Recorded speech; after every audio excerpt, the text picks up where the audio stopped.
Unahin na natin ito, no? Kasi talagang yan ang pinag-uusapan eh. Si Meow. Si Kiko, Tingin, meow. tingin. Patingin nga si Meow, Meow. Meow, meow, meow, meow. O na nakaupo, subukan nyo namang tumayo. At baka meow meow meow meow meow meow meow meow meow. Magbabago na ang House of Representatives. We will bring justice into this corrupt system. Kinaya nyo yun? Kiko You know, Barzaga po yun. kung Kongresista po, ha? Kung tutuusin, ano, parang sinasabi nung mga nagsusubaybay nung saga na ito, no? Parang lahat naman tayo kaya nga magkakaroon ng mga rallies this coming weekend, ano? Dahil talagang gusto labanan yung corruption. Saka at tigilan na yung pagnanakaw sa kaban ng bayan, ano? Nakikiisa naman tayo sa ganyan eh. Pero maraming, hindi ko alam mga kabataan, hindi ko pa sila napupulsuhan, pero may mga, at least yung mga kaedad ko at saka yung medyo bata sa akin na uncomfortable sa style. Iba kasi yung estilo. Yeah. Kasi tinitingnan ko nga kung ilang taon na tong si Barzaga. Yeah. Mukhang 27 years old. Tama pasok ba? ba yan sa Gen Pero Z? adult naman na rin. Adult na rin Oo. naman siya. Tsaka congressman siya. Oo. Correct. Yeah. So baka iba kasi talaga yung style pagdating sa henerasyon na yan. Although hindi naman lahat nakikita kong kumakanta ng meow meow. At bibihira rin kasi yung kumakanta ng Yeah. sa loob mismo ng Kongreso. Yeah. Pwede siguro yung pagkanta niya yung Isipin meow. mo. Isipin nyo ha, akala ko talaga kanina kasi nagsabi na yung mga mojos natin na standby kasi 'di ba alam mo naman kami sa One News and One PH we live for breaking news di ba? Yes. So nagpapa-standby na yung mga tao natin no, kasama si Marian Enriquez ano dahil may press con nga daw. So akala namin pinag-uusapan kaya magpe-press con dahil nga kung may ugong sa upper chamber ng kudeta over the weekend. Ngayong umaga, ang ugong ay tungkol sa leadership ng HOR. Ano naman, akala ko graduate na sila sa mga paugong na ganyan. Tapos akala namin, the fuck na magpe-press ko. Tapos biglang inurong pa. Correct, no? correct. Inurong pa from earlier na 1 p.m. naging 4 p.m. Pero ko, ano nangyayari? Oo. Tapos biglang nag-press con tungkol kay Yung ethics. Barzaga. meow, meow, meow. Alam mo Okay. mga kapatid sa akin, okay pa yung meow meow meow meow na kanta. Pero yung yung sa press con nga na nabanggit ni Jovi po, no, si Kong Puno, yung sinasabi niya na yung sa mga post kasi sa official FB ni Kong Kiko, yung mga F-boy daw siya, for sale siya, yung ganon. Tapos yung mga pinupunta niya dun sa yung mga babae lang naman daw ng mga nakabikini, yung pinupunta niya. So, mga ganon. pabuti pakinggan natin yung press con, as in portions ng mga press con sige. kanina na mismo mga kasamahan na niya, yung nagsasabi na i-ethics na ito o kaya ay patawan na ng parusa. So pakinggan po natin. May nabalitaan kami na nag-aano siya, nagsosolicit ng signatures para ibagsak si Speaker Romualdez. Kasi ako naman, wala naman ako iniisip na may masamang intention yung bata. Hindi pa nga kami nag-uusap iiwanan niya na tayo. He was accusing me of accusing him of starting a negative campaign against the Speaker. Na never ko nasabi, never naman namin napag-usapan, at hindi niya binanggit nung nag-uusap kami. Maggaganya ka ng pera. Tama bang behavior ng congressman yan? Eto nga tayo, ang dami binabatikos dito dahil mga ganyan, tungkol sa pera. Tapos ganyan, papayagan namin yan. Dahil he is not well. Siguro, kung gawin yan ng iba, bakit pinalusot nyo yan? Kami, hindi nyo ginaganyan. Kinausap namin ng nanay, sabi niya, hindi ko makontrol yung bata Somebody has to discipline this boy. We cannot allow this to be propagated as if it is normal. Okay. Si Representative Ronnie Puno. Boy, ang trato niya talagang bata pang... Pero bata pa naman talaga. bata pa naman talaga, no? Pero yun na nga po, si Congressman Puno at Congressman Ronnie Puno ang nagsasabi na dati kasing yung mother niya ay si Dasmariñas Mayor Si Jenny Barzaga Barzaga, no, so umaapi lang nga sa Ang weird dito, pero ito yung talagang lumabas sa news, ano po, ina-appeal po ng kanyang ina na yung kanyang son ay bigyan lamang ng fewer responsibilities sa HOR, citing that what she described as unethical behavior online. Pero para yung nanay niya magsabi noon, ano. Pero yan na nga eh. Of course, sabi ko nga, nakiisa tayo sa kagustuhan nitong bata or at least young Solon sa gusto niya na mawala yung korupsyon, 'di ba? Although ako personally hindi ako nag-agree sa method, pero baka naman yun talaga yung gawin nila. Pero wala, tuloy nauungkat sila eh. Nauungkat pati kung sino nag-endorse sa kanya dati, kung ano yung paniniwala ng pamilya dati, politically. So yan nalagay na sa ganung usapin. Pero instead ako, of yung talagang problema natin which is corruption. Ang gusto kong maunawaan, kung ano yung nakita sa kanya ng mga botante sa distrito nila, bakit siya nanalo?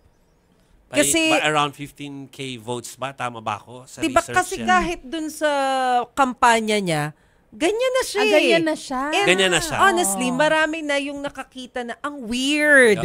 Kasi ako kahit nung una kong mapanood yun na, parang ang weird. Bakit siya nagganon-ganon? Di ba siya rin yung nagtumbling-tumbling na video na kumalat sa social media? So, I also find it unusual for someone na kumakandidato sa pagkakongresista na ganun yung inaasa. Parang joke Ginagawang time. joke, 'di ba? Hindi ko sinasabing masama 'yon. Yeah. Sinasabi ko Parang lang lang it's naman. unusual.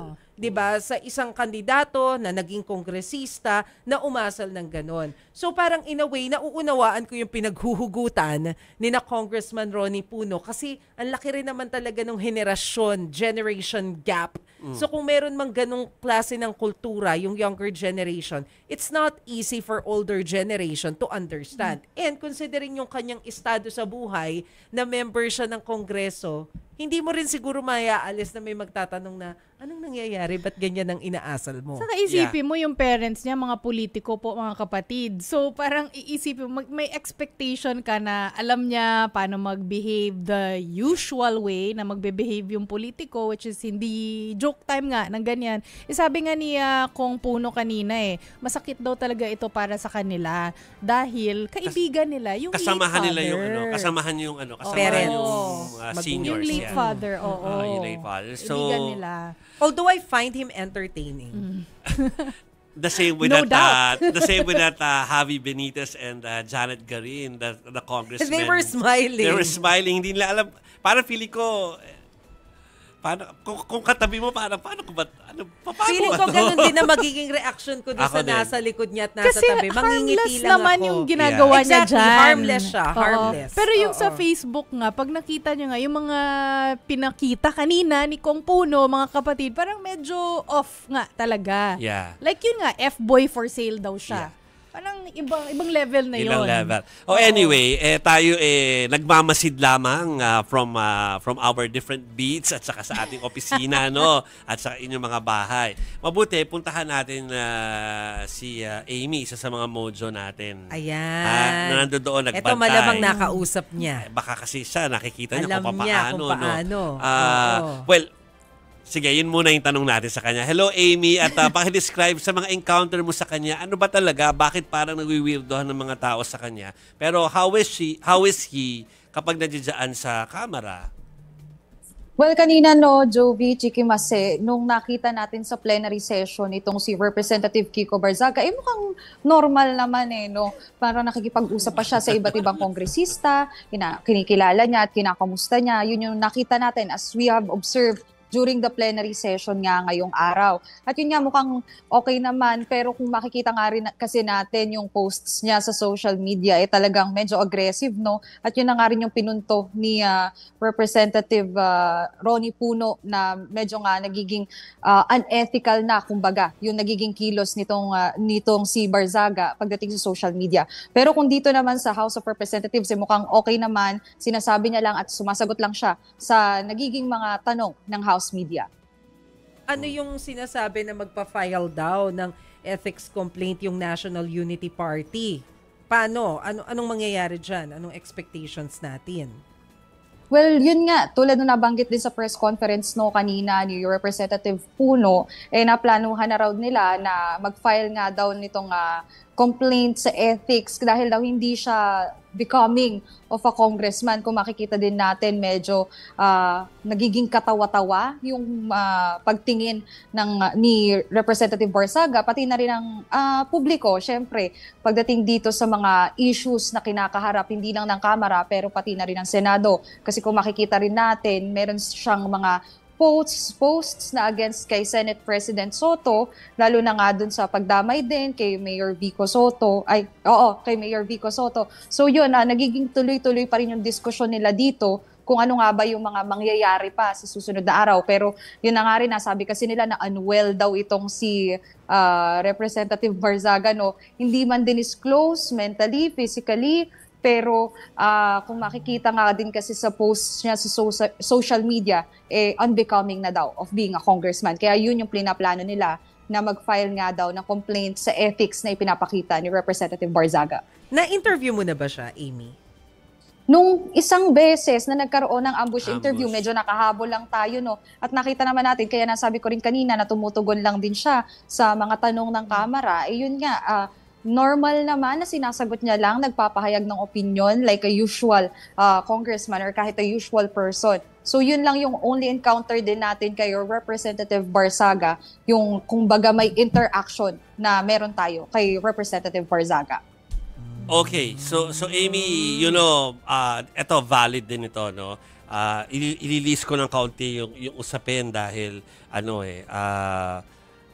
ang talagang binabantayan ninyo dyan, tatlo kayo dyan, nandiyan si Marian, ikaw, at saka si Arles kanina pa, ay yung napapabalita na, leadership change dyan sa House of Representatives. In fact, diba, tumakbo pa nga kayo, habang nagpe-press con, tinignan nyo pa kung ano ba nangyayari sa office ni Speaker. Kasi parang yun yung mas importante in light of all the protests at saka in light of the investigation na gagawin, lalo na ngayon. At marami sinabi si Pangulo kayo. Mamaya natin pag-usapan si Pangulo. So, parang yun yung mas pinagtutuunan ng pansin. Alam ko na issue si Barzaga dahil sa kanyang mga aksyon, pero meron pa mga importante. Meron ka ba mga updates sa amin, Amy, tungkol doon sa leadership ng HOR?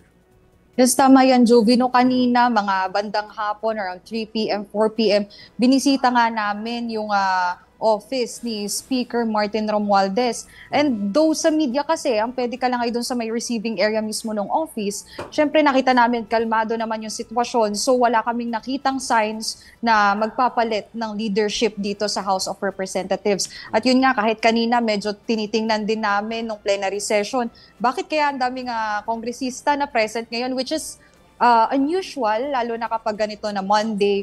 And yun nga, in the past few weeks, nakikita natin na sakto lang din naman yung bilang ng mga kongresista na present sa plenary session. Pero so far, dahil nga may confirmation din tayo sa ilang mga kongresista na there will be no change, no reason to change House leadership, hanggang ngayon ay confident pa rin naman ang House na si Speaker Martin Romualdez ang kanilang leader for the 20th Congress. At saka parang nagkaroon yata sila ng meeting dun sa office ni Speaker Martin Romualdez kanina, Amy, tungkol sa flood control projects. Tama ba? Sino-sino yung mga nakausap? Baka kasama na rin dun sa napag-usapan yun sa speakership. Well, so far yung speakership kasi parang medyo nagda-die down na rin kasi dito talaga. Pero yun nga, dahil nagpahayag din, mabalik ko lang si Representative Kiko Barzaga na allegedly ay nangongolekta nga daw ng pirma para siya daw yung para tumakbo siya bilang speaker ng House. Yun nga, naging talk of the town ulit kahit papano dito sa House of Representatives yan. Pero kung pag-uusapan naman yung sa flood control projects, wala tayong proper confirmation kung sino-sino nga ba yung mga kongresista rin na nakasama ron. Pero yun nga, tuloy-tuloy pa rin naman kasi dito sa House of Representatives yung usapin nga sa flood control projects, kabilang na nga din dyan yung final din ni Representative Laila de Lima, pati na rin ang ilang representatives sa House na House Bill number 4453 para nga sa Independent Commission on Infrastructure Corruption. So yun yung nagiging usapin pa rin ngayon din sa Kamara. Napakarami pa ng mga i-unveil natin in the next few days, lalo na din dahil sa Wednesday naman maririnig na din natin ang budget deliberations ng Department of Public Works and Highways. Okay, last na lang. Amy, busy sila sa pagtalakay ng budget ng iba't ibang ahensya. Pero yung yung committee ni Congressman Terry Ridon, kailan ang resumption ng kanila? Kasi Well, Blue pag-uusap- Ribbon next tomorrow yata eh. Pero siya, okay. Yes, yung Infracom kasi, kung maririnig natin, last week ng Tuesday pa tayo nakakuha ng huling hearing kasama ang Infracom. And this week, parang wala pa namang nailalabas na memo na magkakaroon na din ng Infracom hearing dahil alinsunod na nga rin sa Executive Order 94, magkakaroon na din naman ng independent commission para dito. So, ina-expect natin na kung hindi this week, baka next week magkaroon ng hearing kahit papano at na-confirm na rin naman natin kay Representative Terry Ridon na nagbibigay naman daw sila ng invites, lalo na nga dito kay Representative Zaldico na dawit talaga sa flood control projects, lalo na sa mga ghost and substandard flood control projects. Pero so far, wala pa rin tayo nakikita sa presensya ni Representative Zaldico. Okay. Thank you, Amy. Kaya ako yan tinalakay kasi yun yung angal kanina sa Senado ni Senator Jinggoy. Bakit silang dalawa lang daw ni Senator Joel lang nabibigyan ng pansin? May mga congressman naman din damay. Akala ko sasabihin niya, Okay. meron din namang iba pang senador. At least hindi may pala yun. invite na si Zaldico. Parang dinig ko nga, Oo. meron pang senador na malapit ng Ay! mabubuwag. Oo. Ay! Anyway, so Amy, thank you for that update. Bantay lang kayo dyan sa HOR. Thank you. Thank Salamat, you, Amy. Amy. Kami ay magbigay na tayo ng teaser of course akala ko walang ma-accomplish ng Senado kanina na pagpapasa ng mga batas eh. In fairness May parang all throughout. May Parang- sagutan. Parang bangayan may mga umiiyak. No? Oo, parang bangayan. So we'll give you an update tungkol sa mga nangyari pong patutsadahan sa Senado maya-maya. At syempre, si Mase merong, yung pinaka-importante sa lahat na balita ay hawak po ni Mase. Yung pong ating kagustuhan na talaga magtuloy-tuloy ang investigasyon tungkol sa mga ninakaw na pondo o kaya mga ghost projects. Yung mga balasubas. Oo, ha?